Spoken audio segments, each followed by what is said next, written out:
예, 목사님이 너무 거창하게 소개해 주셨는데요.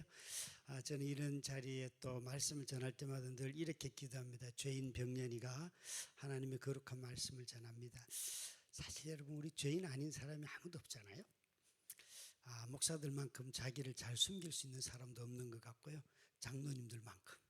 또 아니면 신앙생활이 깊을수록 자기가 얼마나 하나님으로부터 멀리 있는 존재라는 걸 신앙을 생활하면 할수록 그런 거 느끼지 않습니까?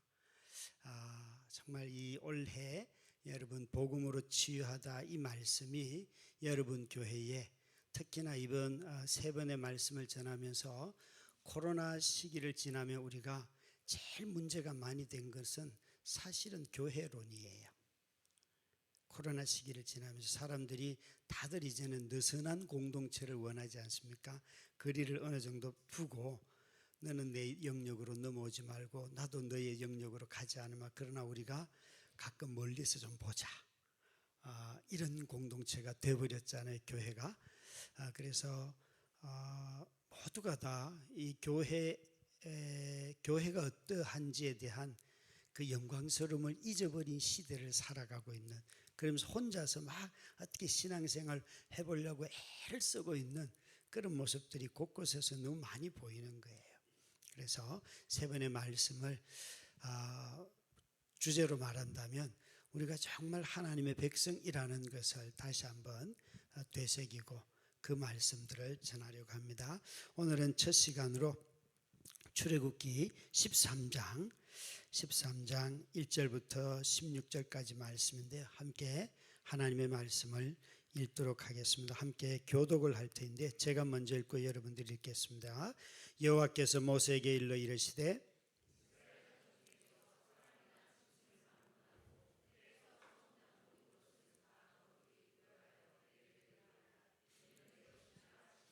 모세가 백성에게 이르되 너희는 애굽 곧 종되었던 집에서 나온 그날을 기념하여 유교병을 먹지 말라. 여호와께서 그 손의 권능으로 너희를 그곳에서 인도해 내셨음이니라. 여호와께서 너를 인도하여 가나안 사람과 헷 사람과 아모리 사람과 히위 사람과 여부스 사람의 땅 곧 내게 주시려고 내 조상들에게 맹세하신 바 젖과 꿀이 흐르는 땅에 이르게 하시거든 너는 이 달에 이 예식을 지켜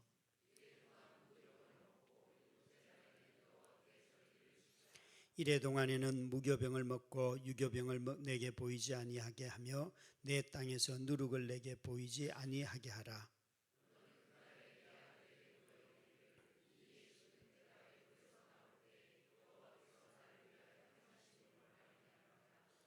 이것으로 내 손에 기호와 내 미간에 표를 삼고 여호와의 율법이 내 입에 있게 하라. 이는 여호와께서 강하신 손으로 너를 애굽에서 인도하여 내셨음이니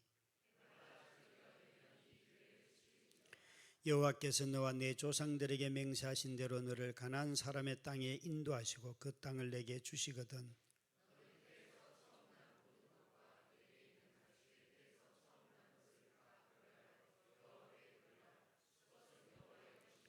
나귀의 첫 새끼는 다 어린 양으로 대속할 것이요 그렇게 하지 아니하려면 그 목을 꺾을 것이며 내 아들 중 처음 난 모든 자는 대속할지니라.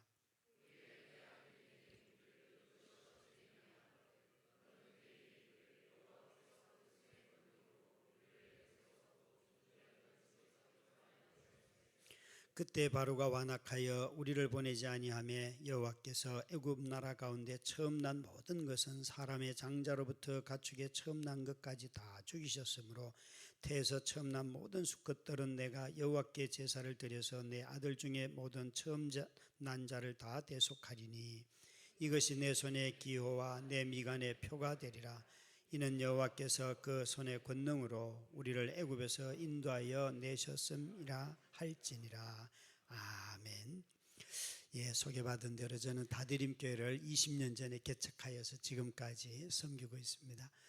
교회를 개척하고 3개월 뒤에 셋째 아이를 출산하고 3일 뒤에 아내가 쓰러져서 그 아내를 지금까지 집에서 간병하면서 세 자녀를 양육을 했고요. 첫째 자녀가 이제 그때 9살이었던 아이가 대학을 졸업하고 이제 독립을 했습니다. 싱글이지만 대학 졸업하고 나서 너는 이제 집을 나가라. 제가 그렇게 말을 하고는 내보냈습니다. 그래서 아주 재미있게 자신의 믿음을 지켜가면서 잘 살고 있고요. 둘째가 그때 5살이었던 아이가 지금 이제 다 커서 23살이라서 원래 이제 군대 가려고 하고 있고요. 막내가 태어난 지 3일 만에 엄마 쓰러진 그 아이가 대학 입시를 지금 보고 있습니다. 그래서 수시는 다 떨어지고요. 정시가 남아 있습니다. 그래도 아주 행복하게 또 아이가 웃으면서 제가 이렇게 기회를 줘서 야, 언니 오빠들은 다 한 번에 갔지만 너는 두 번째 가도 된다. 그렇게 말하면서 속으로 조마조마하게 제발 가다오. 그렇게 하고 있습니다. 교회를 이렇게 개척하는 건 참 힘들고 어려운 일이잖아요, 그죠? 그런데 가정의 일까지 아내까지 쓰러져서 그 깊은 혼돈 속에서 어떻게 살았는지는 잘 몰라요. 그러나 한 가지 기억하는 것은 우리 성도들이 처음부터 끝까지 지금까지 함께 하여서 이 삶을 꾸려갈 수가 있었고요. 교회가 그래도 교회가 교회다워지는구나 라고 하는 것을 볼 수 있어서 너무너무 사실 하나님께 감사해요. 그래서 이 지난 20년의 시간 동안 제가 배운 것은 말로 교회가 되는 것이 아니고 이게 우리의 삶으로 되는 게 교회였구나 라고 하는 것을 깨닫게 되고 그 삶들을 되새김질하면서 이제 말씀을 전하게 되고요. 많은 분들이 저에 대해서 이제 유튜브나 아니면 다른 교회 가서 이전에 한 10년 전에 간증한 거 이런 걸 들어보시면서 막 뭐라고 말씀하시는데 사실 저는 요즘은 한 8년 된 것 같은데 CTCK라고 하는 단체를 만나면서부터 간증을 하지 않습니다. 거의 간증은 정말 하지 않고 왜 그런가 하면 내 간증보다도 나를 통해서 하나님의 말씀을 전하고 싶은 그 마음이 너무너무 커졌고요.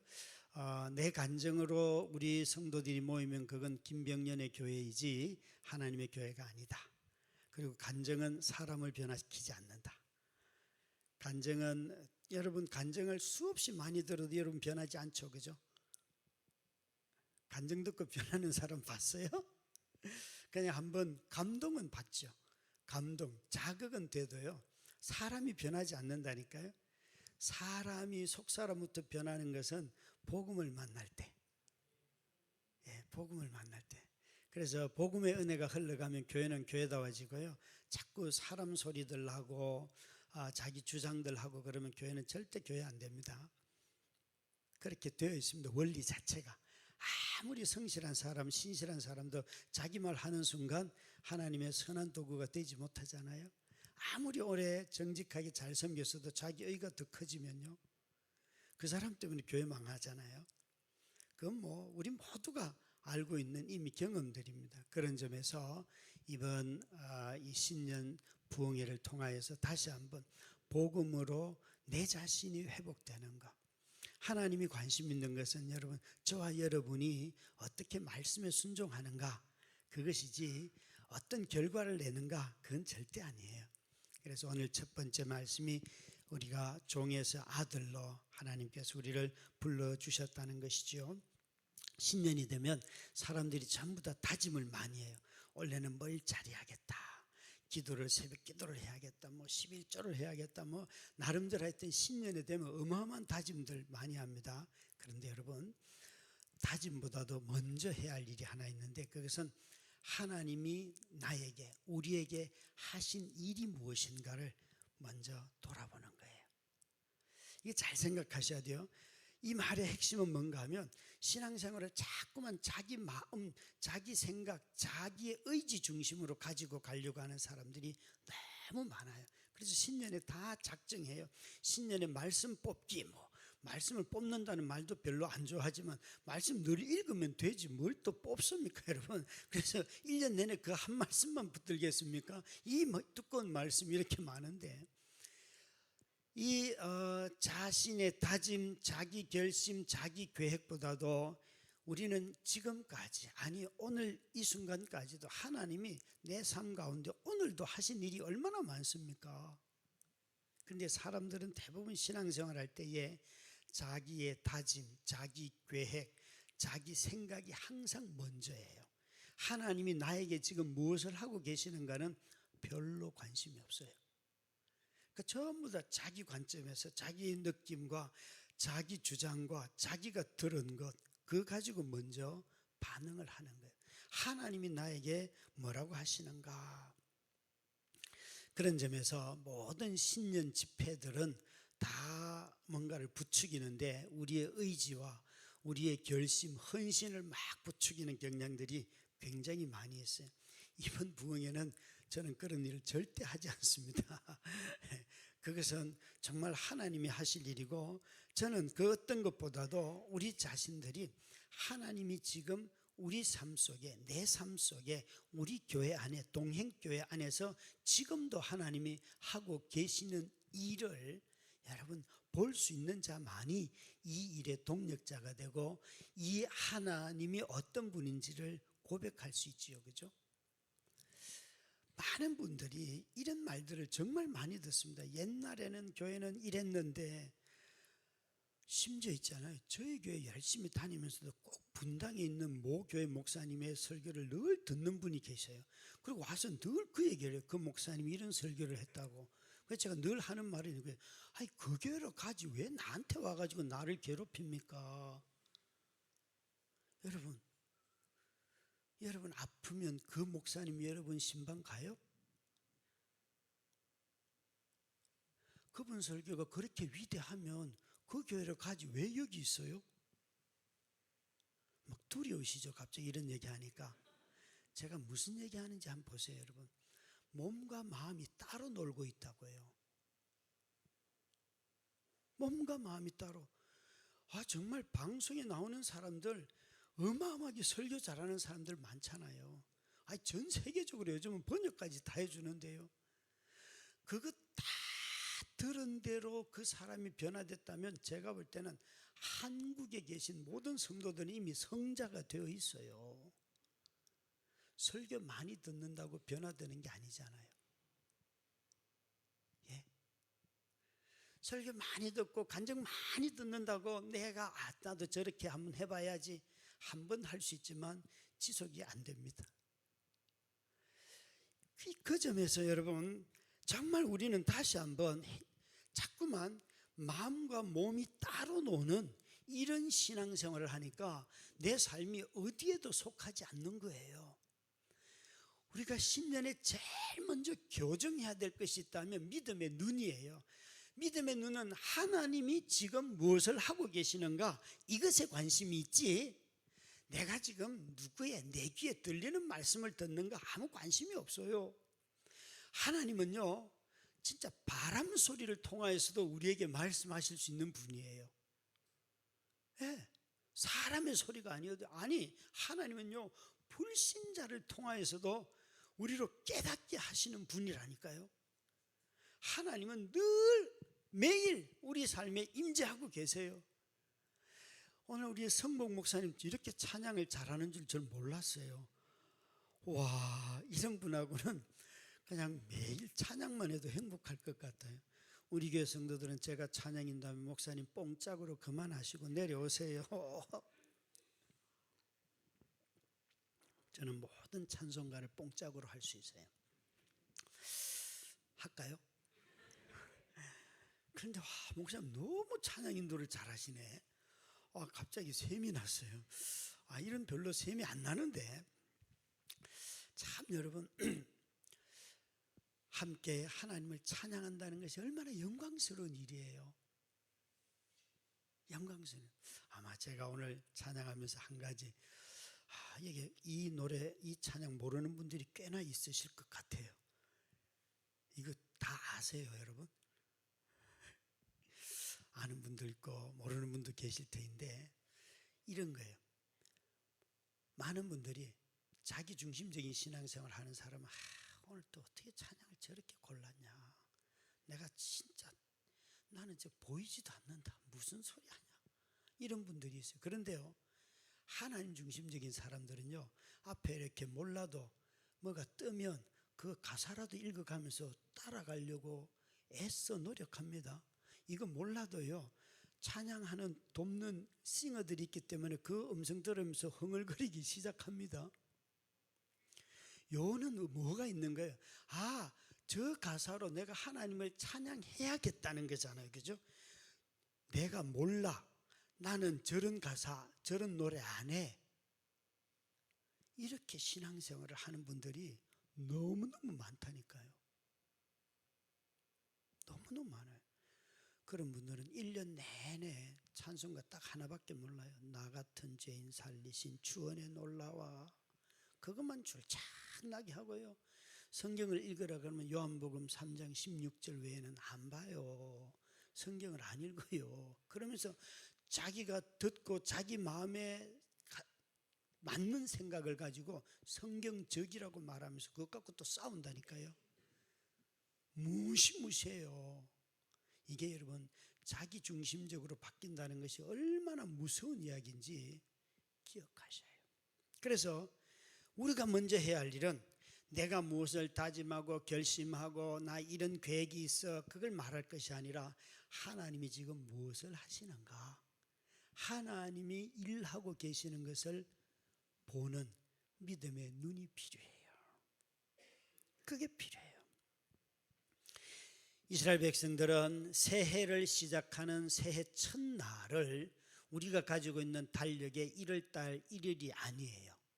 그들은 출애굽한 날을 새해 첫날로 지키고 있어요. 그래서 이 날을 보면 우리의 달력으로 구분을 한다면 3월이 되거나 4월이 되거나 요 어간이 돼요. 그게 바로 역사의 시작이에요. 그들은 그러니까 태양력을 쫓아가면서 일한 것이 아니고 무엇으로 자신의 역사의 출발점으로 삼았는가 하면 하나님의 애굽에서 자기 백성을 구원하기 위해서 유월절 행사를 하던 그 밤이 그들의 역사의 시작이에요. 독특하죠? 모든 출발에 무엇을 가지고 나오는가 하면 하나님이 우리의 삶에 구원하신 그 사건이 자신의 나라의 시작이라는 거예요. 너무나 달라요. 그래서 이들은 창조 때도 아니고요, 아브라함을 불렀을 때도 아니고 애굽에서 종노릇하던 자기들을 유월절을 통하여 불러내신 그 날이 우리 새해의 첫날이다 라고 그들은 말하고 지키기 시작했어요. 그러면서 그 날에 하는 말이 뭔가 하면 하나님이 자신들을 구원하기 시작했기 때문에 이 날을 너희 모세의 때에도 기억해야 되고 다음 후손들도 기억하고, 이 모세오경의 마지막 저자는 에스라인데 에스라라고 하는 이 사람이 모세보다도 거의 한 550년, 한 600년 정도 뒤의 사람이에요. 이 사람조차도 이것을 가지고 너희 후손들이 이 날을 기억해야 된다. 기억이라는 건 여러분 두 가지 뜻이 있습니다. 그때 그 사건이 있어서 그때 우리 그때 그런 일 했잖아, 우리 교회 개척할 때 이런 일이 있었지, 그걸 기억하는 사람입니다. 그거는 과거형이에요. 그런데 성경이 말하는 기억하라는 이 말의 뜻은 과거의 일이지만 지금 여기서 동일하게 하나님이 그 일을 하고 계신다는 거예요. 그래서 기억은 과거를 현재화시키는 거예요. 신앙은 모든 것이 하나님이 하신 일을 현재화시키는 것입니다. 아브라함에게 아들 준다는 약속을 했잖아요. 그런데 아들을 안 주시잖아요. 그죠? 몇 년 동안? 25년 동안. 그래서 늘 아브라함에게 하나님이 불러서 뭐라고 말씀하세요? 저 밖에 별을 봐라. 별을 보면 무슨 일이 생기는 거예요? 여러분들도 아마 오면서 별을 천안이 너무 개발돼 가지고 별 보기 어려운데 아파트만 좀 적고 이 밤에 가로등만 없다면 별을 참 많이 볼 그런 동네이지 않습니까? 별을 보면 무슨 일이 생기는가? 왜 하나님은 아브라함에게 별 보라고 했을까요? 이러는 거예요. 우리는 별을 보면서 이런 것까지는 다 동의하죠. 하나님이 창조주야. 그거 다 동의해요. 근데 여러분, 거기까지만 하는 사람들 주의해야 할 것은 그 창조하신 하나님은 지금 뭐 하고 계실까요?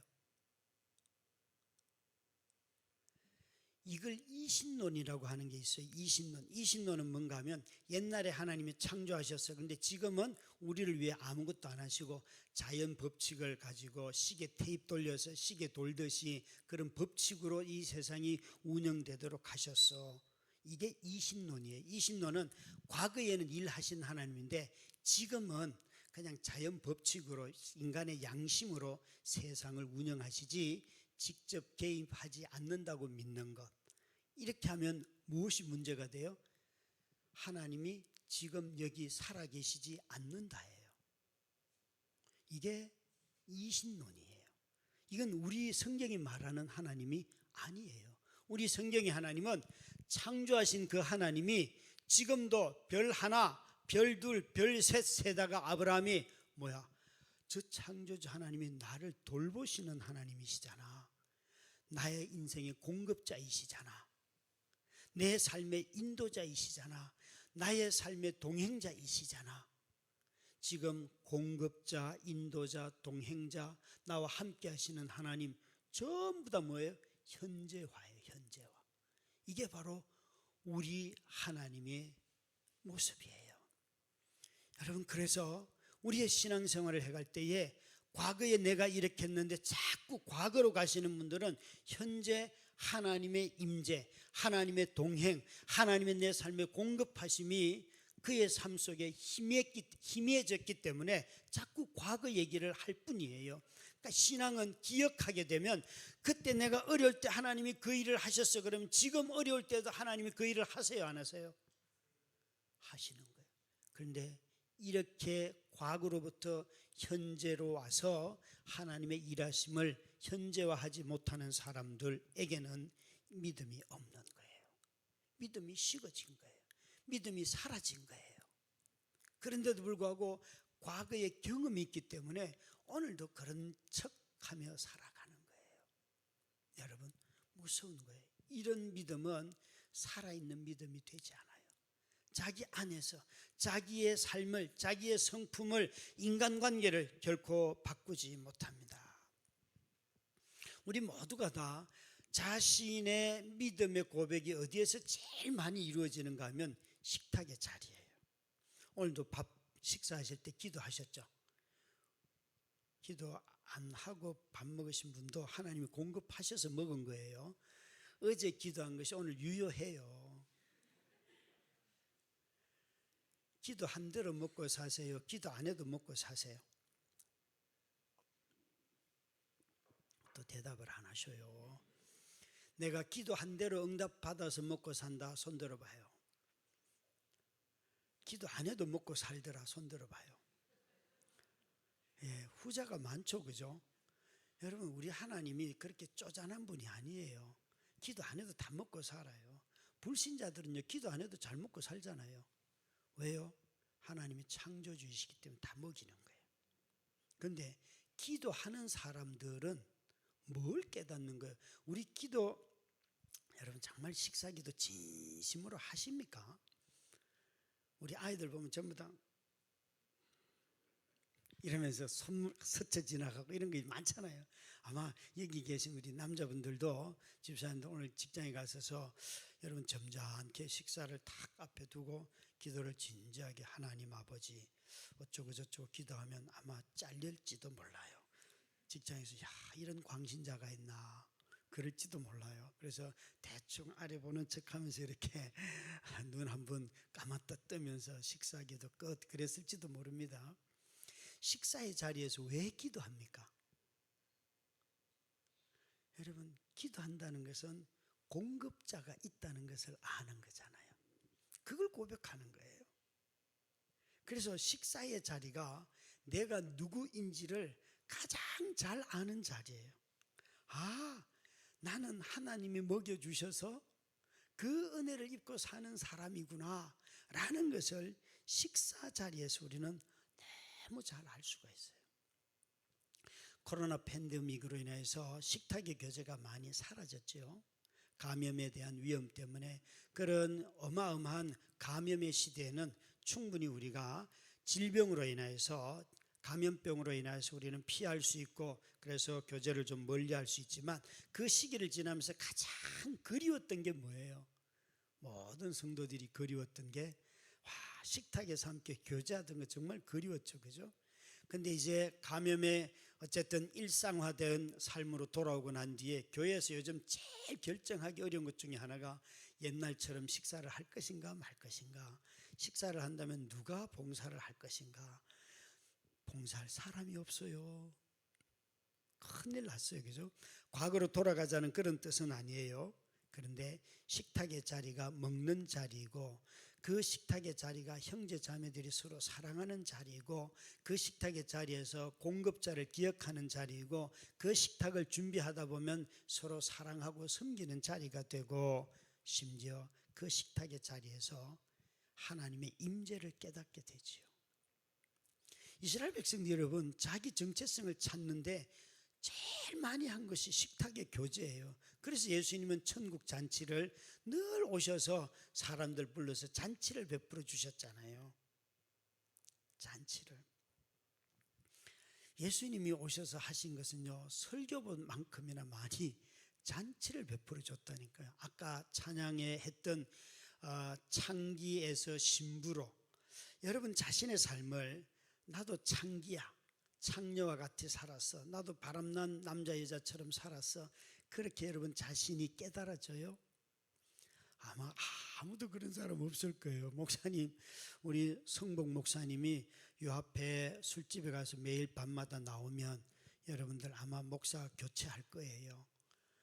우리 목사님이 얼마나 답답했으면 저기까지 가서 전도하려고 저기를 갔냐. 목사님이 진짜 담대하다. 그래서 목사님 열심히 하십시오. 우리가 돈 될 테니까. 그럴 사람 있으세요, 없으세요? 그럴 마음의 아량이 없으세요, 여러분? 예수님은요, 이 시대에 한국교회 오면 다 쫓겨나요. 권사님들하고 밥 안 먹고 장로님들하고 밥 안 먹고 있잖아요. 희한하게도 못생기고 못났고 사회적으로 욕먹는 인간들하고만 밥 먹고 걔들하고 같이 이야기하고 그리고 장로들하고 맨날 싸우고. 복음서 보면 그렇잖아요, 그죠? 예? 사람들은요, 예수님이 오셔가지고 자기 애를 가까이 하지 않는다고 다 시기 질투하고요, 예수님 결국 죽인다고요. 무서운 거예요. 그분이 누구를 따르는가를 보지 않고 저 사람은 내 편인가 아닌가를 늘 보고 있어요. 식탁의 자리에 함께 간다는 것은 누군가를 내가 받아들인다는 거예요. 여러분, 이전에 한번 식탁 교제를 생각해요. 식판을 딱 들자마자 식판 들고 앞에 이제 순서대로 앉으면 식탁에서 앉아서 둘이 먹으면 될 텐데 딱 보고 이 사람은 아니에요. 다른 사람 찾아가요. 자연스럽게 내가 누군가를 배제하고 자연스럽게 내가 누군가를 지금 외면하고 그 사람 무시하잖아요. 난 너하고 너는 나하고 밥 먹을 격이 안 돼. 그래서 어떤 데는 가면 늘 장로님들끼리 앉아요. 그 자리는 항상 장로님들 앉는 순간 싸움 나요. 그런 교회는 벌써 있잖아요. 메시지를 보내고 있어요. 더 이상 이 계급과 계층을 무너뜨리지 마라. 무서운 거예요. 식탁의 자리는요, 내가 누구인지 알면, 아니 그분이 나를 위하여 베풀어 주신 식탁에 내가 어떻게 들어가요? 그런데 그분이 나를 위해 베풀어 주셨잖아요. 그 은혜의 감격으로 죄인들이 다 들어갔어요. 그래서 식탁의 자리에서 사람을 배제하기가 가장 쉬운 거예요. 가장 쉬운 거예요. 우리 모두는 다 이 식사를 할 때 하나님께 감사하는데 뭘 감사할까요? 하나님 우리에게 먹는 걸 주신 그것에 대한 감사, 또 그 감사 자체가 이미 우리에게는 삶의 예배가 되는 것입니다. 이스라엘 백성들이 출애굽을 하기 바로 직전에 하나님께서 애굽의 모든 장자와 짐승의 초태생들을 다 죽였어요. 그리고 난 뒤에 이제 14장에 가야지만 이들이 홍해를 건너거든요. 그 전에 먼저 하나님이 2번씩이나 무교절을 지켜라, 유교병을 먹지 말라, 유월절을 지켜라, 이렇게 말씀을 하세요. 여기에 이스라엘 백성들의 달력으로 보면 3, 4월 안에 그러니까 3월 달이 되면 14일째가 6월절이에요. 15일부터 21일까지가 7일 동안이 무교절이에요. 그리고 21일 이후가 이제 첫 수학을 하는 초실절이에요. 그러니까 한 달 안에 유대인들이 지키는 아주 중요한 3개의 절기가 다 붙어 있어요. 요 방식대로 수련회를 하면 그러니까 거의 며칠을 해야 되는가 하면 한 10일 정도를 계속해서 그 절기를 지키는 거예요. 6월절은 하루이고요. 무교절은 7일이고요. 초실절은 하루예요. 이 초실절은 첫 열매를 거두어서 하나님께 감사하는 날이고, 무교절은 광야에서 이스라엘 백성들이 살았던 때를 기념하면서 이들이 쓴 나물과 발효되지 않은 빵을 먹는 거예요. 유교병이다 무교병이다 하는 이 말의 뜻은 병, 그러니까 우리는 다 술병을 생각하기가 쉬운데 병이라고 하는 것은 식탁이라는 테이블을 뜻하는 한자예요. 그러니까 식탁의 병이에요.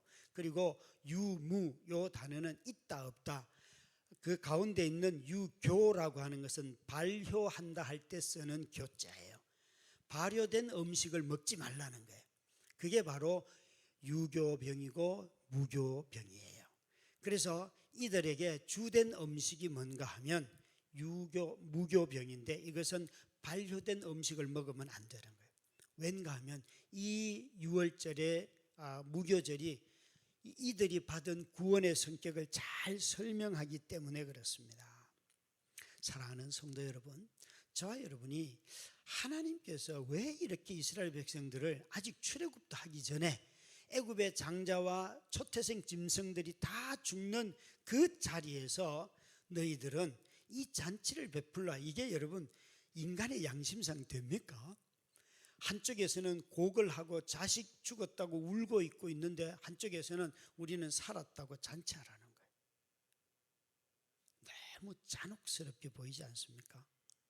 그런데 하나님이 이렇게 말씀하세요. 너희 모세에게 일러 이르시되 이스라엘 자손 중에서 사람이나 짐승을 막론하고 태에서나 처음 난 모든 것은 다 거룩히 구별하여 내게 돌리라. 이는 내 것이니라. 이들이 홍해를 건너기도 전에 하나님께서 벌써 애굽의 모든 장자와 초태생을 다 죽이고 난 뒤에 하시는 첫 번째 말씀이 뭔가 하면 너희들은 내 소유다, 이렇게 말씀하세요. 그러면서 무교절을 지키라 말씀하시는데, 이 발효되지 않은 음식이 유대인들에게 무교절날 먹는 음식을 mat자라고 해요. 우리로 말하면 진짜 맛없는 빵이에요. 아무런 발효도 안 되고 단 것도 들어가지 않았기 때문에 너무 거칠고 밋밋한 빵인데 이걸 먹으라는 거예요. 왜? 여기서 중요한 것은 이들이 급하게 애굽을 떠났기 때문에 발효된 빵을 가지고 나올 수가 없었어요. 이 급작스럽다는 말을 생각하셔야 돼요. 이 절기의 가장 큰 핵심은 뭔가 하면 너희들이 준비해서 출애굽한 것이 아니고, 너희들이 나가고 싶어서 출애굽한 것이 아니고, 하나님이 너희들을 끄집어냈다, 하나님이 너희들을 애굽 땅에서 저 광야로 옮겨놨다는 뜻이에요. 급작스럽게 나갔다는 말의 뜻은. 그래서 너희들이 정말 그 빵이 있기도 전에, 발효가 되기도 전에 하나님께서 너희들을 그 땅으로부터 불러내서 다 데려갔다라고 말씀하시는 거예요.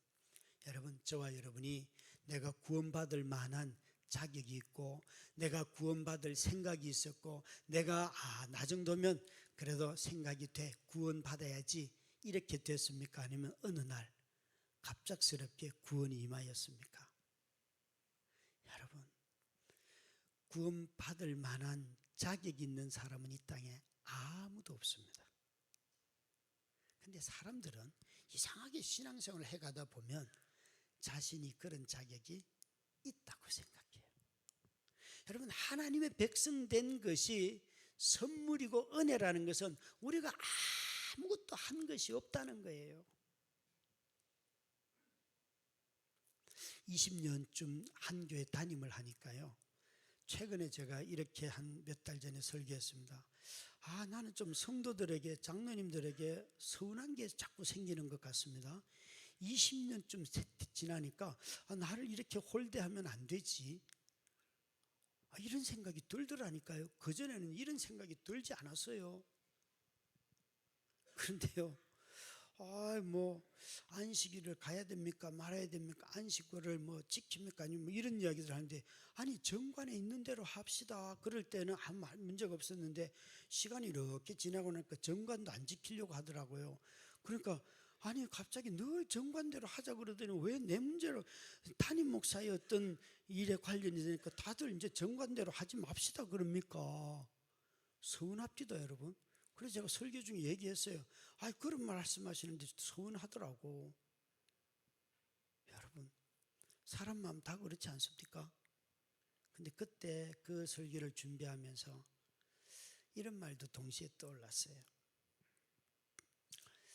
어느 장로님 한 분이 저보고 목사님 설교 참 못하십니다 이러더라고요.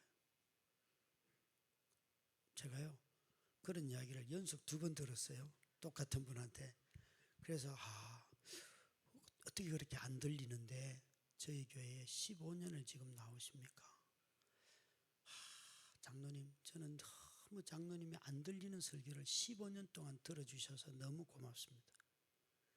설교하러 올라가서 진짜 제가 울면서, 안 들리는 설교를 15년 동안이나 들으면서 여기에 중직자가 되어서 앉아있는 분이 계시는데 나는 진심으로 다시 한번 감사를 드립니다. 나와 같은 자도 하나님이 이 자리에 써주시는 것이 난 그게 너무 고마울 뿐입니다.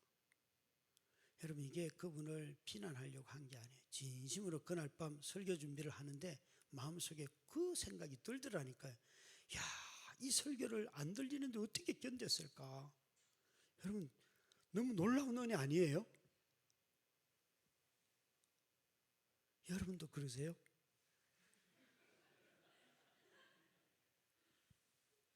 이게 뭔가 하면, 제 자신이 그때 그렇게 감격스럽게 울 수 있었던 것은, 이런 나를 하나님이 목사로 세워주셨구나, 이런 나를.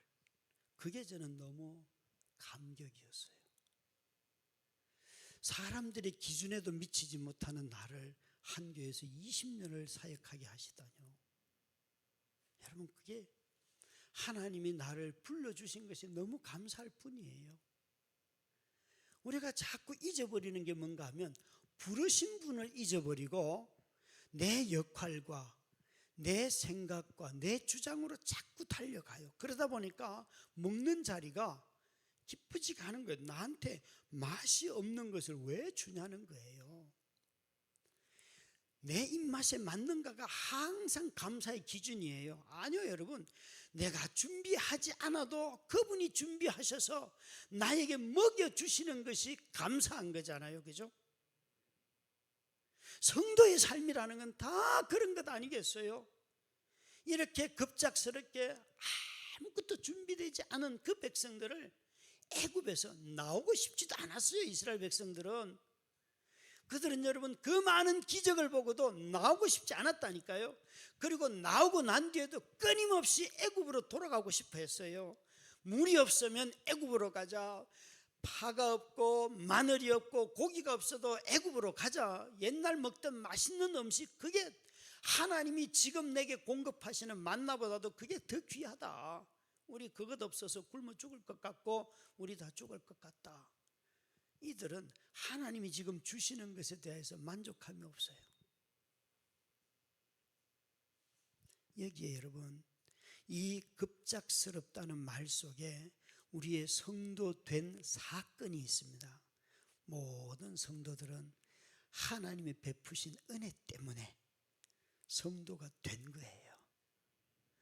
여러분, 나오기 싫었는데 옛날에 남편이 사고쳐서 그거 막 허우등대다가 옆에 누군가가 교회 한번 가볼래요 해서 왔는데 지금까지 다니고 계셔요. 그때 여러분, 나오고 싶어서 나온 게 아니에요. 어쩔 수 없이 끌려왔는데 그게 구원의 길이었어요. 세상의 모든 구원은 내가 원해서 구원받는 게 아니에요. 만약 그런 일이 있었다면 예수님이 이 땅에 오셨을 때 모든 사람이 영접했을 거예요. 그런데 예수님이 이 땅에 오셔도 누구도 그를 영접하지 아니하였더라. 세상이 그를 거부하였더라. 여러분, 정말 이 식사의 규정이 왜 이 식사를 해야 되는가? 이 13장에 끊임없이 자주 반복하는 말씀이 뭔가 하면 이걸 계속해서 이야기해요. 애굽에서 나올 때에, 그곳에서 나올 때에, 애굽에서 나올 때에, 너희들을 인도하여 낼 때에 하나님은 계속해서 반복해서 이 말씀을 하고 계세요. 그러면서 마지막 16절에 이렇게 말씀하십니다. 같이 읽도록 하겠습니다. 시작. 이것이 내 손의 기호와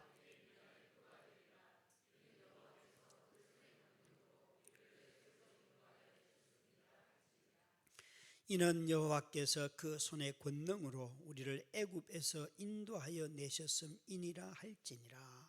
이것은 자녀들이 물을 때에 너희들도 이렇게 말하여라.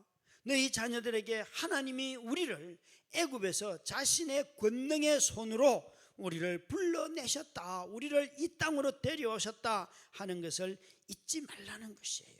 그것을 구원하신 그 일을 기억하는 식사라는 것이에요. 여러분, 하나님께서 출애굽기 12장에 보면 32절에 이렇게 말씀을 하고 계세요. 애굽 사람들은 말하기를 우리가 다 죽은 자가 되도다 하고 그 백성을 재촉하여 그 땅에서 속히 내보내려 함으로 그 백성이 발교되지 못한 반죽 담은 그릇을 옷에 싸서 어깨에 매니라. 그들의 빵이 발효되지 않은 것을 들고 나오는데 누구의 부탁? 애굽 사람들이 너희들이 우리와 함께 있으면 우리가 다 죽기 때문에 그냥 무조건 나가라. 저 하나님의 분노가, 진노가 우리한테서 멈추지 않기 때문에 너희가 빨리 떠나다오. 그래서 이들은 나왔다는 것이에요. 그러니까 우리가 받은 이 구원은요, 한편으로 보면 하나님의 진노의 자리에 있던 우리들을 하나님께서 그리스도 안에서 우리를 급작스럽게 불러내셔서 오늘 이 자리까지 데려다 놓은 거예요. 이 구원의 감격이 사라지고 나면 신앙생활에는 재미가 없어요. 목사가요, 성도 많아진다고 기뻐지는 게 아니에요. 성도 많아지면 또 문제 있고요, 또 다른 환경이 바뀌면 좋아지면 좋을 것 같지만 정말 한순간도 문제없는 교회를 본 적이 없어요. 여러분, 직분이 사람을 기쁘게 하는 게 아니에요. 어떤 직분을 받아도 여러분, 직분을 하는 순간 고통이 시작이 돼요. 고통이 시작이 돼요. 무엇이 우리를 기쁘게 하는가 하면 내가 받은 구원이 우리를 기쁘게 해요. 이 구원의 감격. 하나님, 구원받을 자격이 안 되는데, 내가 이 직분을 맡을 자격이 안 되는데 하나님이 나를 불러서 이 자리에 세워주셨어. 그게 여러분, 바울이 끊임없이 했던 이야기예요. 그래서 이들은 7일 동안 누룩을 넣지 않은 음식을 먹어야 했고, 썬 나물을 먹어야 했고, 발효되지 않은 맛없는 빵을 썬 나물과 함께 먹어야만 했어요. 한번 생각해 보십시오. 여러분, 식사가 설익은 밥을 먹는 거 진짜 짜증나죠. 간도 안 된 그런 반찬을 어거적 씹는 거, 벌써 표현 자체가 제가 어거적이라고 했어요. 소금기도 없고 고춧가루도 없고. 여러분, 동태찌개를 끓였는데 도대체 고춧가루도 안 넣고 밋밋하게 끓여놓으면 남편이 먹을까요, 안 먹을까요? 그런 남편 없습니다. 너는 내가 살아왔는데 지금까지 봐줘도 어떻게 이렇게 하냐. 그런 남편들이 여럿 있을 것 같습니다. 눈빛을 보니까. 여러분, 정말 우리는 간이 배어 있지 않은 음식을 먹지 않아요. 그런데 이스라엘 백성들에게 이 7일 동안은 너희가 간이라고는 배어 있지도 않고 발효되지도 않은 그 빵을 씹으면서 너희들이 받은 구원을 생각하라는 거예요. 우리가 이런 구원의 사건, 우리에게 다 준비된 것 같고 완전하고 상황이 되고 그런 게 아니라 우리의 준비와 상관없이 하나님이 베푸신 은혜가 너무나 많다는 거예요. 여러분, 구원은요, 내가 준비해서 얻은 게, 획득한 게 아니에요. 선물이에요, 선물. 손자 손녀를 낳으면 전부 다 목사님 우리 집에 선물이 왔어요. 그런데 그 손자 손녀가 이제 좀 자라가지고 집에 와서 2시간, 3시간, 4시간 함께 있으면 선물로 보여요? 짐승으로 보여요? 여러분, 결혼을 했는데 하나님이 배우자를 주셨어요. 하나님이 제게 선물을 주셨어요. 그런데 1년 살고 2년 살다 보니까 뭐야 이거 똥차잖아. 폐기 직전에 있죠, 그죠? 중고차도 있고. 그런데 늘 선물이라고 얘기했다니까요. 혹독하죠. 인생이 혹독해요. 우리 모두는 시작일 때는 선물이었어요. 그런데 시간이 지나다 보면 그렇게 선물로 주셨던 배우자도 하나님이 저걸 줬나. 제가 작년에 20년째 딱 깨달은 한 문장이 있어요. 내게 응답되지 않은 기도가 최고의 은혜였다. 저는 아내가 죽기를 있잖아요.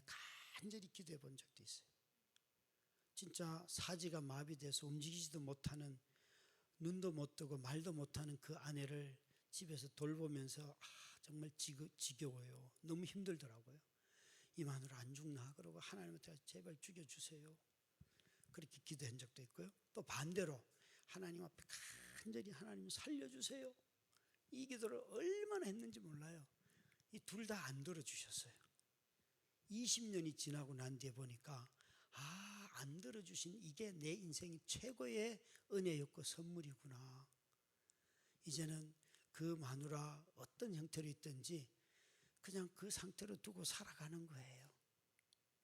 그 아내를 통하여서 정말 이런 말할 수 없는 일들도 일어나고 그 아내로 인하여서 제 삶의 모든 것이 무너지기도 하고 감정이 무너지기도 하고 싸우기도 하고 자식들과 막 힘든 과정을 견뎌야 하기도 하고.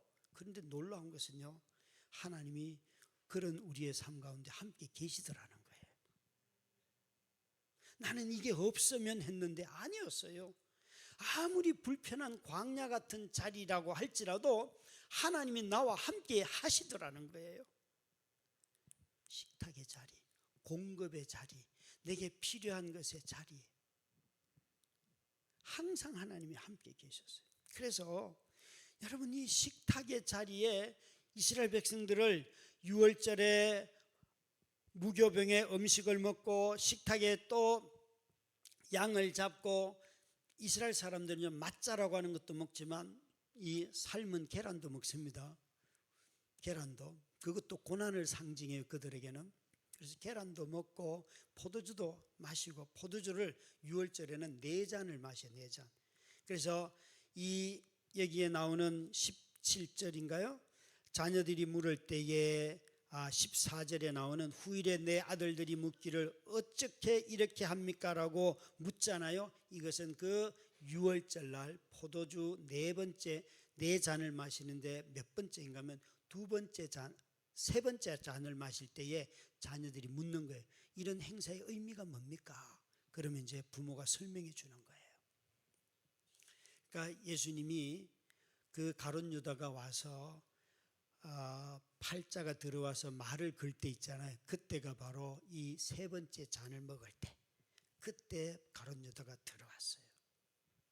우리는 정말 하나님이 이 식탁의 교제를 통하여서 저와 여러분이 누구인지를 알려주시는데, 13장 2절 말씀에 보면 이렇게 말씀하고 계세요. 같이 한번 읽도록 하겠습니다. 시작. 이스라엘 자손 중에서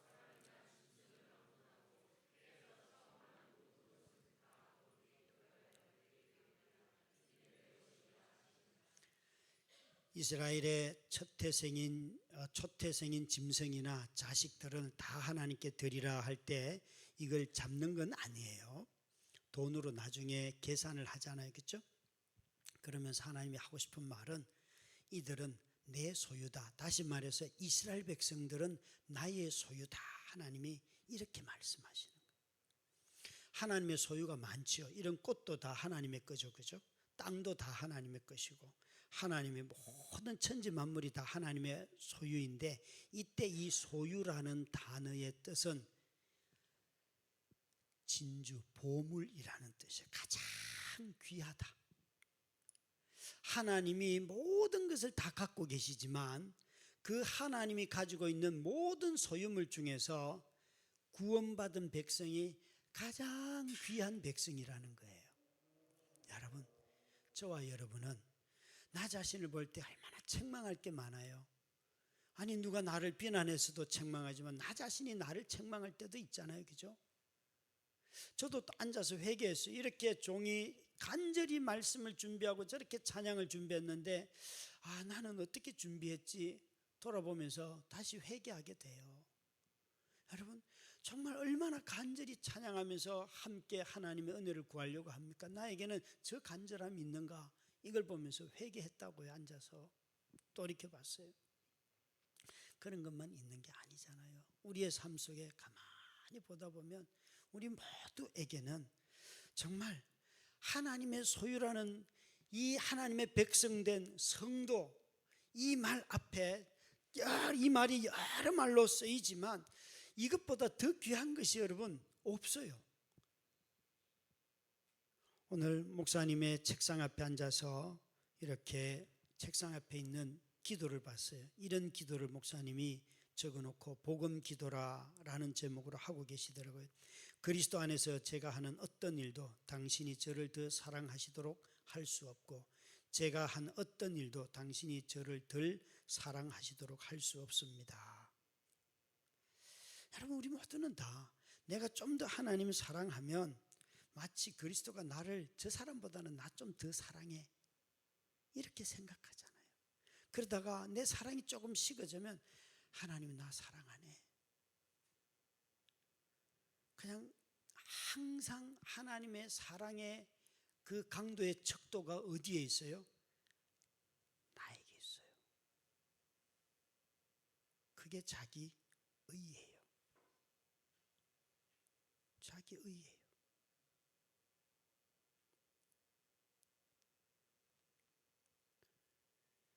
하나님이 나를 자기 소유로 삼을 때에 내가 가장 하나님을 사랑하는 순간에 나를 택했습니까? 아닙니다.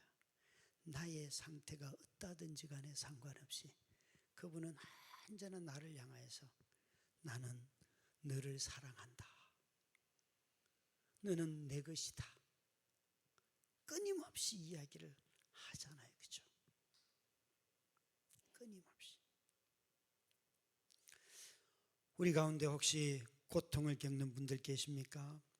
저 또한 이 고통을 겪어가면서 제 성질이 얼마나 많이 나오는지 어디서 이런 성질이 있었을까 싶을 만큼 참 독한 말도 나오고 욕도 나오고 온갖 감정적으로 추한 것들이 많이 나오고 아이들 보고 정말 죽인다는 말도 해봤습니다. 그러면 안 되잖아요. 그죠? 아이들 보고 죽인다는 말도 해봤어요.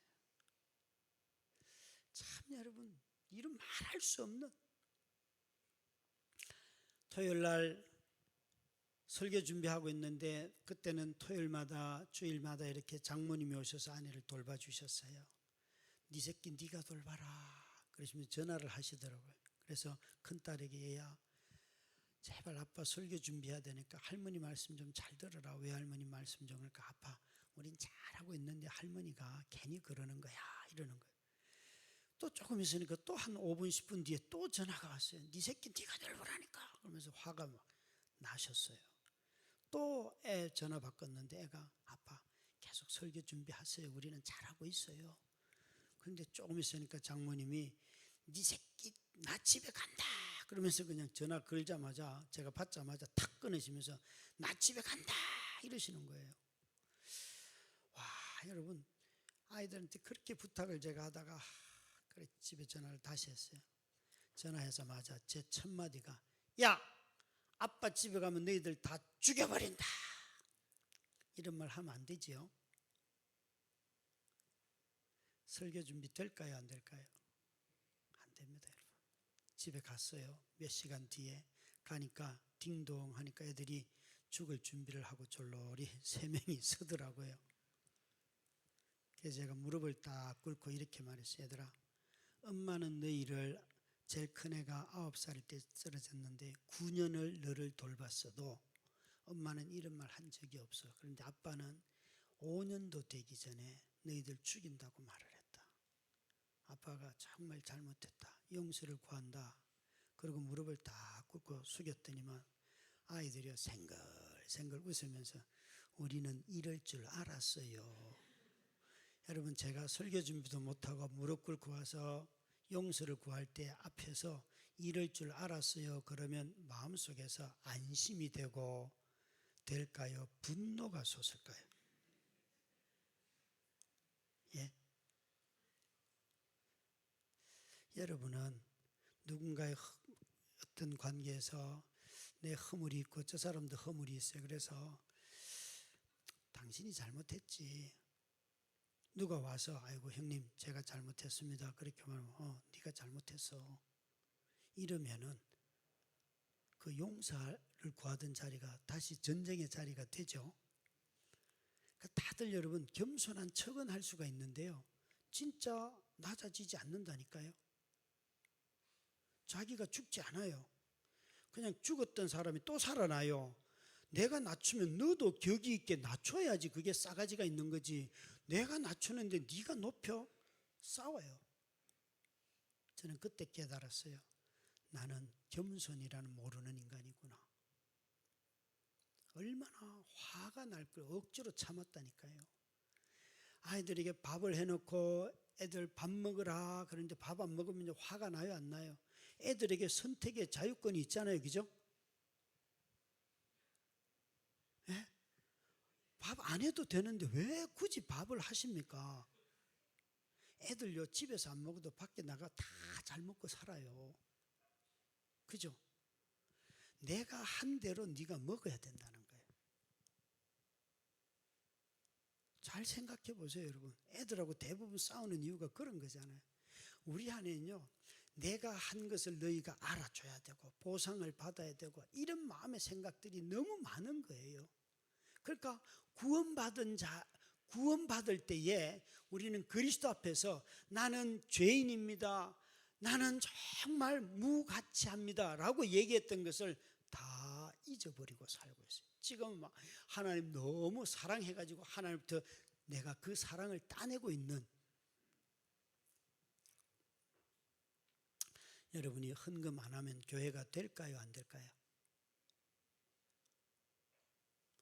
많은 분들 중에 그 얘기합니다. 우리가 헌금 안 하면 교회 안 됩니다. 그 사람 때문에 교회 안 됩니다. 여러분 헌금 안 해도 교회 됩니다. 하나님이 거지가 아닙니다, 여러분. 거지가 아닙니다. 그죠? 하나님이 언제 우리의 돈을 액을 복걸 합니까? 여러분, 우리 하나님이 우리에게 모든 것을 주셨는데요. 이런 것 가지고 여러분 자꾸만 뭘 조정하려고 하고 협박하고 다 구원으로부터 멀어진 삶의 모습이죠. 아니 여러분, 그리스도께서 여기에 이들이 출애굽할 때에 애굽에서 종되었던 너희들이 이 애굽을 탈출할 때 그 밤에 양을 잡지 않습니까?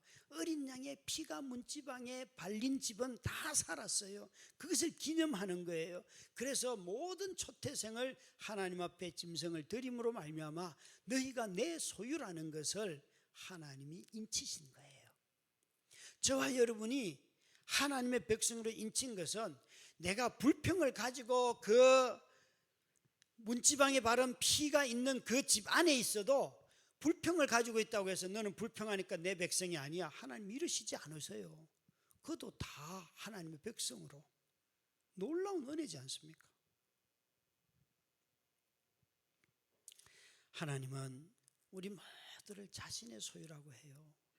여러분, 우리가 어쩌다가 이 귀한 하나님의 소유가 됐을까요? 그것도 어린 양의 피로, 그리스도의 보혈의 피로.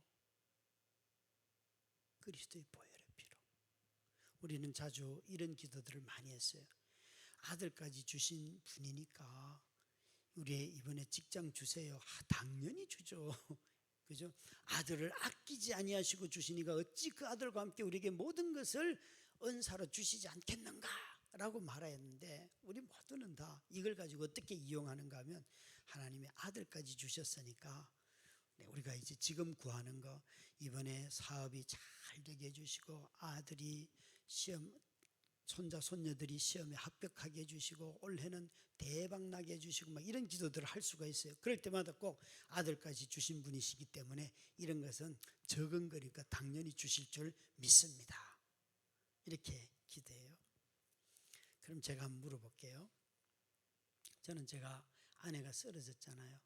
그 아내가 일어나면 하나님이 내게 주신 그 아들보다도, 아들 그리스도보다도 제 안에 일어난 게 더 큰 빅 이벤트고 더 큰 사건이 됩니까? 돼요, 안 돼요? 이건 비교가 안 되지요. 비교 안 돼요. 또 제 아내가 안 일어나면 저는 하나님으로부터 받은 것이 없습니까? 하나님이 우리에게 주실 수 있는 최고의 선물은 뭡니까? 예수 그리스도이시죠. 예수 그리스도가 우리에게 주실 수 있는 최고의 선물이죠. 여러분, 제 아내가 일어나든지 안 일어나든지 그것과 상관없이 저는 이미 하나님이 내게 주실 수 있는 최고의 선물을 받았지요. 여러분들도 여러분의 인생에, 노년의 삶에 더 많은 축복으로 땅이 오든 안 오든 상관없이 이미 여러분이 받을 수 있는 최고의 선물 예수 그리스도를 받으셨죠. 그보다 더 큰 선물이 있습니까? 없습니다. 그런데 안타깝게도 한국교회는 우리에게 최고의 선물이신 그리스도를 성도들이 가장 귀한 분으로 여기지 않는다는 거예요. 이거보다 더 좋은 것이 있는 것처럼 말을 하고 그걸 더 간절히 구하고, 얼마나 교회가 타락했으면 그리스도 이외의 것들을 자꾸 구합니까?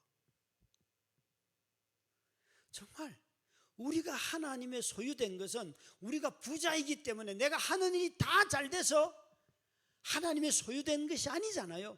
그 아들 그리스도의 보혈의 피 때문에 우리가 그분의 소유가 된 것이잖아요. 여러분, 정말 우리 정신 차립시다.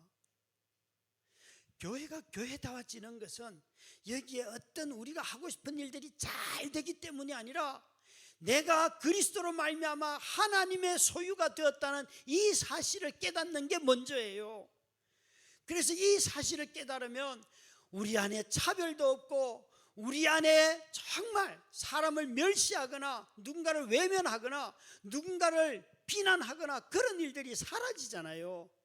저 사람도 똑같이 나와 함께 그리스도의 보혈의 피로 구원받은 자, 너무 귀한 하나님의 백성이 된 거잖아요.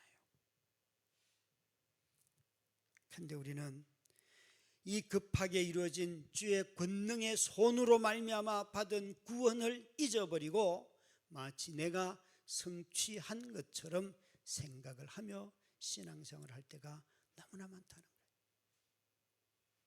내가 그리스도의 것입니다. 하나님의 소유입니다.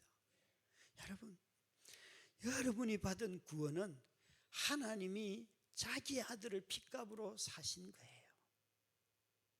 그래서 우리는 하나님의 소유가 되었어요.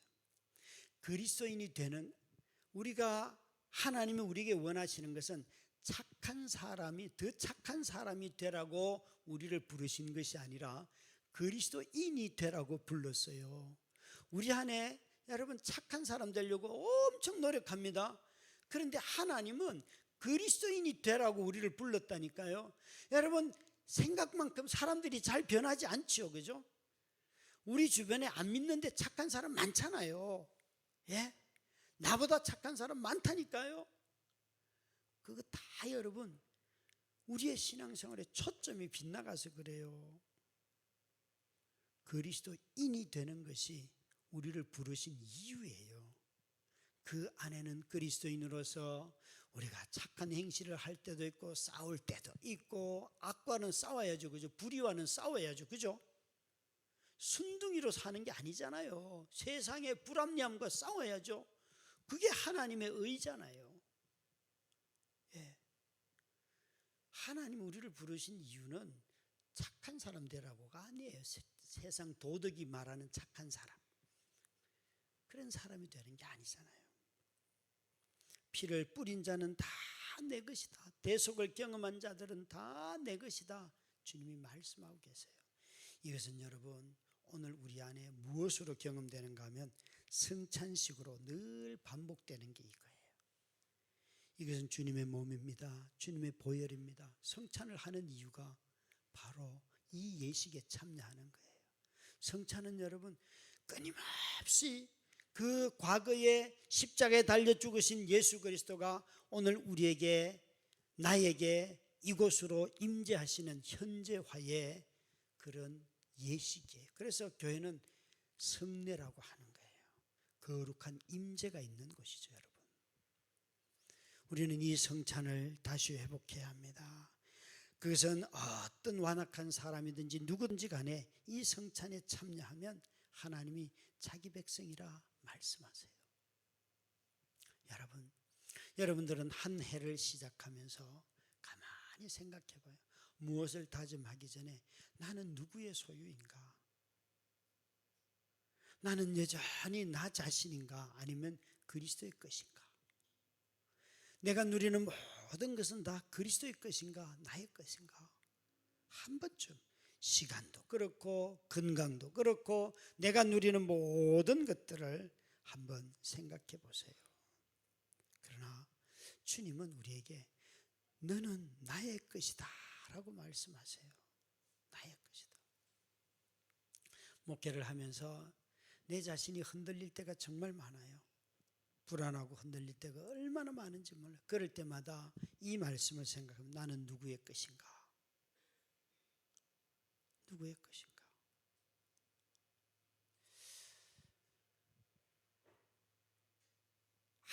아무것도 움직이지도 못하는 이렇게 아내를 집에 이렇게 두다 보면요, 항상 일상에서 의외의 하나님 경험이 정말 많아요. 한 번은 동해안에 친구 목사님들하고 회를 먹으러 갔는데 횟집에서 개불 있잖아요. 개불.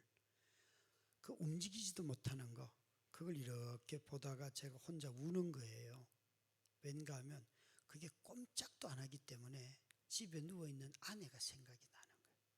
근데 그 꼼짝도 못하지만 그 수조 속에 있는 개불은 살아있는 거잖아요. 그죠? 제 묵상이 뭔가 하면 그렇구나, 내 아내도 살아있지. 움직이지 못해도 살아있지. 저는 움직이는 사람만 다 살아있다고 생각했어요. 움직이지 못해도 살아있어요. 근데 그 다음 묵상은 뭔가 하면 집에 돌아와서 여보, 내가 횟집에 가서 이렇게 하다가 개불을 보고 울었는데 내가 당신을 생각해서 당신 주를 위해서 아무것도 할 수 없는 이 상황에서도 당신이 주님만 바라보고 있으면 주님이 당신에게 와서 당신을 데려갈 거야. 당신이 한 발자국도 앞으로 나가지 못해도 그분이 당신을 찾아와서 너도 내 백성이야 라고 말하고 데려갈 거야. 그분만 바라봐. 여러분, 인생에 아무런 진전이 없어도요, 그 자리에 서서, 실패한 자리에 서서, 망가진 자리에 서서, 아무런 변화도 없는 그곳에 서서 그냥 주님만 바라보고 있어도 그 주님이 저와 여러분을 찾아오십니다. 우리를 데리러 오십니다. 우리를 당신의 소유라고 말씀하십니다. 우리는 자주 내가 움직이고 내가 뭔가 역할을 하고 내가 더 잘하고 그런 사람들만 주님이 찾아올 것처럼 말하는데 절대 아니에요. 주님은 이스라엘 백성들에게 너희가 내 소유다 하시는 이 말씀이 놀랍도록 출애굽하기도 싫어했던 그 세대를 향하여서 너희들이 내 소유다, 내 것이다 라고 말씀하고 계세요. 여러분, 바울은 빌립보서 4장 1절 2절에 보면 이런 고백을 합니다. 함께 읽습니다. 그러므로 나의 사랑하고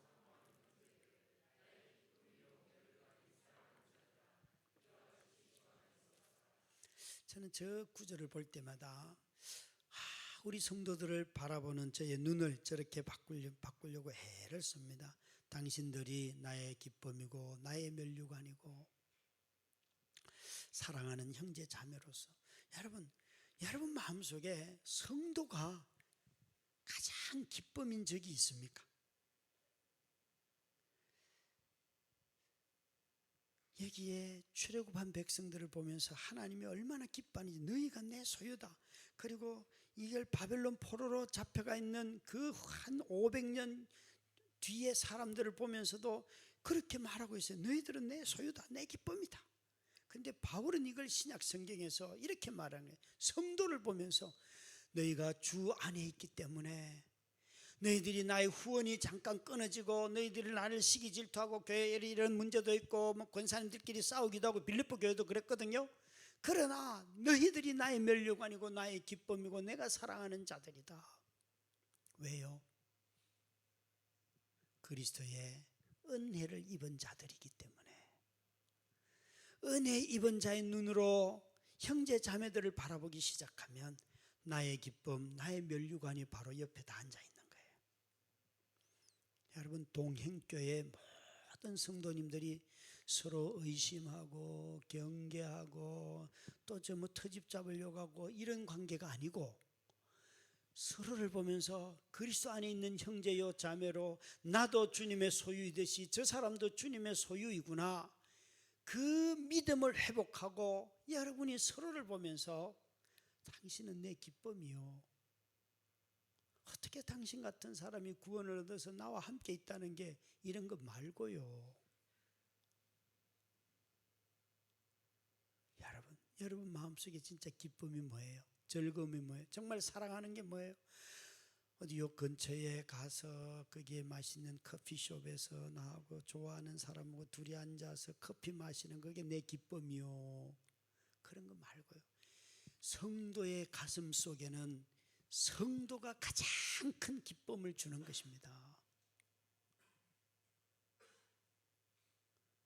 성도의 기쁨이 구원으로부터 나오는 이 감격이 없을 때는 이 기쁨이 없어요. 이 기쁨이 없어요. 정말 하나님께서 여러분 교회에 이 말씀을 하길 원하시는 거예요. 너희가 나의 기쁨이듯이 너희의 기쁨은 너희에 함께 있는 이 많은 무리들이다. 이것이 성도의 온전한 연합이지요. 여러분, 이 밤에 생각해 봐요. 저희 교회 장로님 한 분이, 초대 장로님이 작년에 돌아가셨어요. 얼마나 많이 울면서 장례를 치렀는지 몰라요. 근데 이 장로님이 제게 큰 위로를 주셨어요. 어느 날 연말 당회를 하는데 장로님이 이러시는 거예요. 제가 이랬어요. 장로님들, 제가 아내 돌보느라고 목회도 제대로 못하는데 왜 하나님은 사람들을 붙여주셔서 이렇게 300명씩이나 모이게 해주시는지 난 모르겠어요. 내가 잘해서 한 게 절대 아니라는 거 다 아시잖아요. 그랬더니만 이 장로님이 그거 사모님 때문이에요 이러는 거예요. 그래서 제가 사모님이 기도한다는 소리입니까? 그랬더니만 기도야 당연히 하시겠죠. 그런데 그건 말고요 이래요. 그게 무슨 말씀이세요? 그랬더니만 목사님, 주일마다 사모님이 저 뒤에 이동 침대를 타고 와서 누워서 함께 예배 드리는 걸 보면 이 교회는 사람을 안 버리겠구나, 그런 게 느껴집니다 이러는 거예요. 사람을 안 버리겠구나. 저는요, 얼마나 그 어른의 말씀이 제 마음을 때렸는지, 아, 어른이 저렇게 보시는 게 어른이구나. 막 트집 잡고 목회 못하죠. 막 그래서 막 찾아내려고 이런 게 아니라, 제가 그런 죄책감과 미안함과 더 어떻게 부담과 이런 것 속에서 막 마음을 토로했더니만, 이 교회는 사모님이 와 계시는 걸 보면 사람을 버리지 않는 교회 같습니다 라고 말씀해 주시는 어른이 계시더라고요. 어른이 계세요. 교회 뭐가 부족한 게 있으면요, 그거 발견한 사람이 반드시 사더라고요. 근데 어떤 사람들은 꼭 운영위원회를 열어서 교회 돈으로 해야 되는데, 교회 돈도 없는데, 그러면서도 그걸 또 재직회 때 막 얘기하는 분들이 있어요. 근데 나중에 보면 다른 분들이 사다 놨어요. 그런 일들을 비일비재합니다. 여러분, 내 마음속에 기쁨의 대상이 달라지면, 바뀌면 이런 놀라운 은혜들이 일어나는 거예요. 일어나는 거예요. 너희는 내 것이다. 너희는 내가 만든 것 중에서, 내 소유중 물 중에서 가장 귀한 보배다. 주님이 그 말씀을 하시는데, 여러분의 가장 보배는 무엇입니까? 여러분, 성도는 영원히 주님 안에서 함께 사는 존재들이죠. 가족들도 믿지 않으면 이 땅에서의 관계로 다 끝이 나요. 근데 성도는요, 그리스도 예수로 말미암아 우리가 영원히 함께 살 존재들이에요. 얼마나 기쁜 거예요. 얼마나 기쁜 거예요. 우리 주님이 오늘 이 밤에 이렇게 말씀하시는 거예요. 너희가 식탁의 교제를 나눌 때 성찬에 참여하든지 늘 먹는 식탁의 교제에 들어가든지 간에 이 식탁을 베푸신 이가 누구인지 기억해라. 그분이 바로 하나님이시다. 하나님이 너희들을 애굽에서 종노릇하던 너희들을 불러내어서 이런 식탁의 교제를 통하여 너희는 나의 소유, 내 소유물 중에 가장 귀한 보물들이다. 주님이 우리에게 말씀하시면서 신약의 언어로 바꾸면 바로 성도들이 성도를 가장 귀하게 여긴다. 이렇게 말씀하시는 거예요. 여러분, 여러분의 마음속에 이 밤에 가장 나의 기쁨이 되고 내 면류관이 달라지기를 바랍니다. 내가 하는 일이 잘 돼서 하나님께 영광을 돌리리라. 그것도 귀한 일이지요. 그러나 여러분, 하나님은 항상 사람으로 그 기쁨을 누리시잖아요. 그렇죠? 사람으로.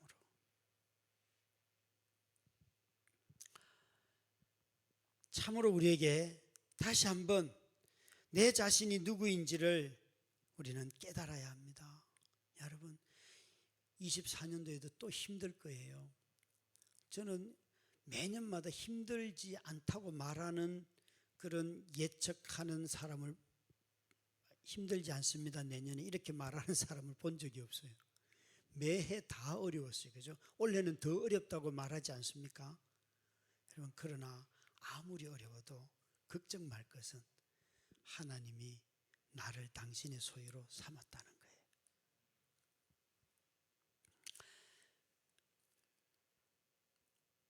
저는 제 아내 일로 무엇을 많이 경험했는가 하면, 이루 말할 수 없는 식탁의 교제를 많이 누렸어요.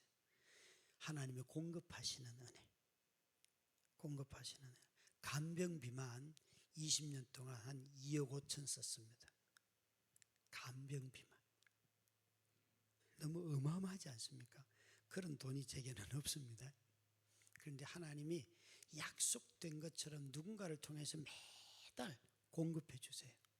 그래서 제게는 이상한 버릇이 하나 있는데요. 제가 돈이 모자랄 때 누가 저를 만나자고 말하면, 아, 이게 그 돈이구나 생각해요. 50만 원이 모자라는데 누가 목사님 한번 뵙시다 그러면 50만 원짜리가 오는 거예요. 하도 많이 경험해가지고요. 그런 걸 의심하지 않아요. 그런데 진짜 늘 그랬어요. 지금도 그렇고 오늘도 그랬고요. 그래서 참 놀라운 일이에요.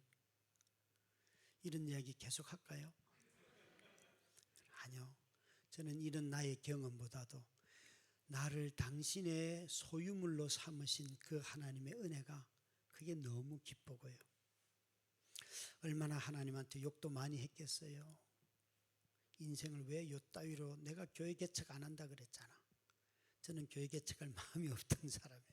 근데 개척하자마자 바로 3개월 뒤에 이런 일이 생겨서 그 봐라, 내가 하나님이 나를 가만히 안 둔다 그러면서 얼마나 대들고 그랬는지 몰라요. 그런데 단 한 번도 하나님이 저를 향하여 욕하신 적이 없어요.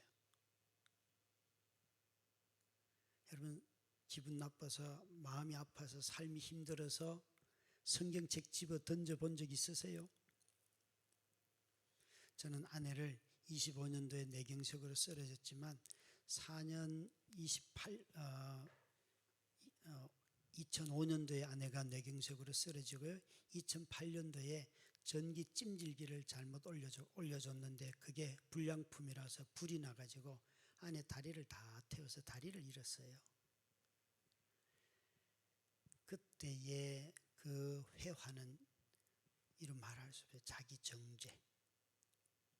그래서 그 수술하는 날 그 병원에 성당이 있어서 성당에 들어갔는데 성경을 펴자마자 이사야서 43장 1절부터 5절이 제가 개척할 때 주신 말씀이에요. 너희가 불 가운데 물 가운데 지나갈 때 내가 너와 함께 할 것이며, 불이라는 단어가 나오자마자 제가 성경을 딱 집어서 벽에다 던지면서 이런 방식으로 사람 살았다고 얘기하지 마세요. 하나님, 내가 교회에서 작정기도 하다가 전기 찜질기가 불이 나서 아내를 태웠는데 사람을 보내주셔야지 일찍. 그러면서 엉엉 울면서 불 가운데 물 가운데 다 지나고 난 뒤에 다 다리를 태워서 잃고 난 뒤에 병년아 목숨은 붙어 있잖아. 이따위 소리 하지 마세요. 그러면서 하나님한테 막 대들었어요. 참 인생이 너무 고통스럽더라고요. 그리고 2번이나 그 큰 수술을 해야 되는데요. 수술하기 전에 늘 보호자 찾잖아요. 그래서 제가 간호사 선생님한테 잠깐만 기다리시라고 하고 그 보호자를 그 보호자 서명 수술 동의서를 가지고 병원 수술실 밖으로 나와서 계단에 앉아가지고, 사람들 안 다니는 계단에 앉아가지고 이렇게 그 보호자 동의서 위에다가 볼펜을 올려놓고, 하나님 보호자 찾아요. 여기 당신이 보호자예요. 나는 이 여자의 보호자도 아니고 내 인생의 보호자도 나라고 생각하고 예수를 믿은 적이 없어요. 하나님이 당신이 내 보호자예요. 그러니까 빨리 와서 사인해요. 하나님 사인했을까요? 안 했을까요? 안 하시더라고요. 안 하시더라고요. 그래서 사인을 하고 안에 수술하고 다리를 잃고 다 했어요. 그리고 한 11년이 지나던 어느 해 가을에 새벽기도 가려고 일어났는데 하나님이 저한테 병년아, 너 인생의 보호자 맞냐 물으시더라고요. 그때 제가 무릎을 딱 꿇고 아니요. 하나님이 11년 동안을 돌아보니까 내가 그전에는 그냥 뇌리에 지식으로 하나님이 내 인생의 보호자라고 말하였지만 11년 동안 하나님이 먹여주고 입혀주고 재워주고 모든 것 다 하나님이 다 해주셨어요. 단 제 아내가 안 일어났을 뿐이에요. 아내가 안 일어나도 하나님이 이렇게 일하시는군요 라고 깨닫게 되었어요. 그때 진심으로 내 인생의 보호자는 당신이십니다, 이 고백을 할 수가 있었습니다. 여러분, 하나님이 나를 자신의 소유로 삼으셨어요. 그 큰 능력의 손으로, 그 큰 능력의 손이 예수 그리스도의 그 아들 어린 양을 우리 가운데 보내셔서 우리를 당신의 소유로 삼으셨어요. 하나님의 백성 되는 것이 얼마나 영광스러운 일인지요. 여러분, 이 동행교회 모든 성도들이 오늘 첫날 기억할 것은 하나님이 나를 위하여 자기 아들을 보내셨듯이 우리를 위하여 자기 아들을 보내셨고, 교회는 그 아들 예수 그리스도를 가장 귀하게 여기는 데가 교회이다. 이것을 회복하는 저와 여러분이 다 되시기를. 아니, 내가 다른 어떤 것보다도 하나님이 먼저 하신 일, 내가 원래 이렇게 살 거야, 우리 교회에 이런 일이 있었으면 좋을 거야, 그것 이전에 하나님이 그리스도 안에서 하신 일을 먼저